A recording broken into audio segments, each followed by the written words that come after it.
The multiple mechanisms of type 2 diabetes. Ongoing research suggests that careful attention to all of the mechanisms involved in glucose homeostasis may lead to new insights and novel interventions in the treatment of type 2 diabetes. Blood glucose levels are affected by a number of key organs that regulate the entry and removal of glucose from the blood: the intestine, liver, pancreas, skeletal muscle, brain, adipose tissue, and the kidneys. After a meal, the intestine absorbs glucose via the sodium glucose transporter 1, known as SGLT1, and delivers it to the blood.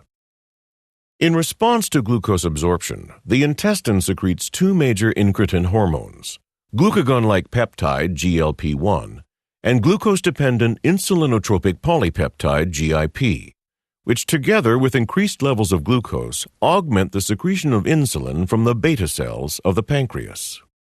GLP-1 also suppresses the secretion of glucagon from the alpha cells of the pancreas. The glucoregulatory effects of incretins are limited by the activity of the dipeptidyl peptidase 4 DPP4 enzyme, which rapidly degrades the GIP and GLP-1 incretin hormones.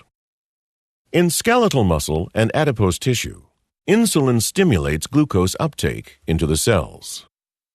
In the fasting state, the liver helps maintain normal blood glucose levels by hepatic gluconeogenesis and glycogenolysis, which result in the release of glucose into the blood.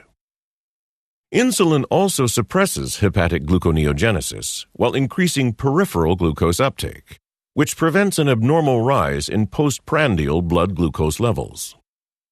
Renal glucose reabsorption, mediated by the sodium glucose transporter 2, or SGLT2, is the primary mechanism by which filtered glucose is actively returned to the blood and retained in the body.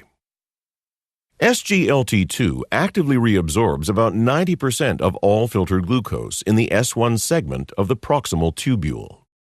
SGLT2 is believed to be expressed almost exclusively in the kidneys. SGLT1 reabsorbs the remaining filtered glucose. Dysregulation of glucose balance resulting in hyperglycemia is a hallmark of diabetes.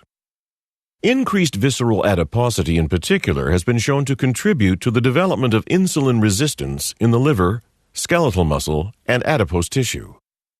Insulin resistance in these tissues results in a compensatory increase in the amount of insulin secreted by the beta cells of the pancreas. Over time, the beta cells may fail to produce enough insulin to meet the demand created by insulin resistance. This failure may also be worsened by glucotoxicity, the deleterious effect of elevated glucose on beta cell function and its contribution to insulin resistance. Inability of the pancreas to secrete adequate amounts of insulin results in hyperglycemia, which contributes to the impairment and eventual failure of the endocrine system's ability to lower blood glucose.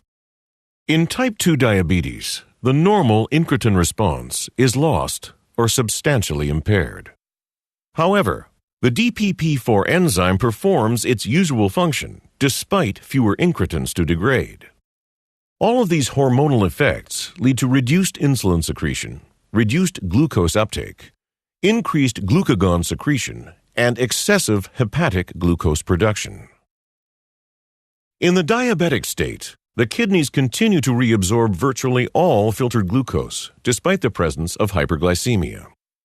Complete reabsorption of filtered glucose persists until plasma glucose concentrations exceed 200 milligrams per deciliter, at which point the glucose load in the filtrate overwhelms the capacity of the transporters, the maximum transfer rates attainable by SGLT2 and SGLT1, thus allowing glucose to be cleared in the urine.